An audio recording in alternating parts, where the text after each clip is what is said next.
Here, in the United Kingdom, we always look forward to our traditions. There's no two ways about it. We enjoy things like bonfire and, of course, the wonderful Christian celebration that is Christmas in December. It really does start kicking off commercially around about the end of September when you find, as you know, lots of Christmas cards, which does annoy me in certain stores. But people like to be, organised, don't they? Let's just leave it there.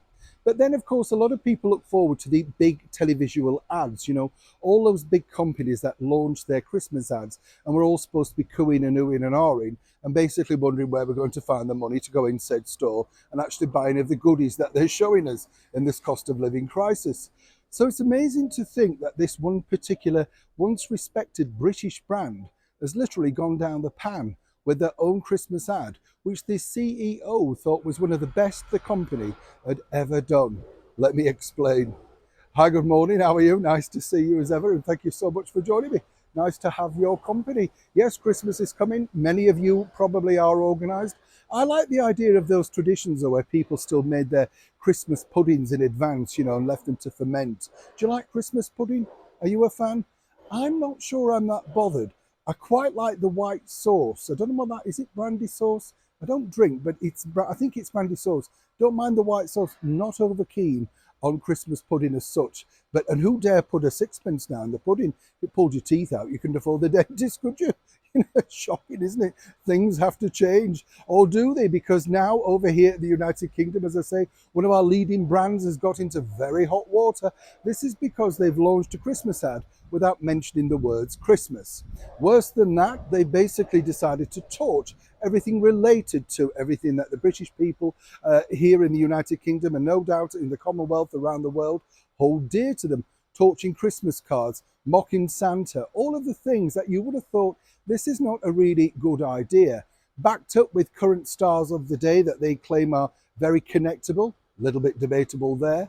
And on top of all of that, they've even fallen foul now and got themselves into hot water because they use 3 chains of the colours of a war flag.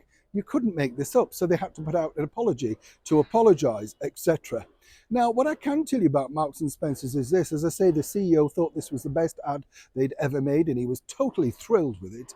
But on top of all of that, let me tell you a little sneaky trick that M&S are now doing. They've decided to do away with their uniforms in stores. This is to try and catch out shoplifters. So what you see is very discreet badges. All the staff now are dressed all in black, male and female. And so they sidle up to you, pretending to be a customer, checking out your bag, looking in your shopping bag, and indeed to see if you're placing things in a bag. They're all trying to curb that rise of shoplifting. Now, one might suggest that putting better security and indeed not having people that look like they could shoplift themselves peering into your bag might be less frightening. But these are the new directives of the head management team of Marks and Spencer's. One might suggest shoplifting is now the least of their problems, as such a backlash on this new ad has now ensued. The bottom line is they may even have to pull it. Currently they're looking at re-editing it, but it's going to be hard to see how they could edit out all the negativity to make some fun for the remaining few customers that M&S might now have this Christmas. If you haven't seen it, do have a look. And as ever, let me know what you think to this particular story in the comments below. Neil Sean in the very heart of London.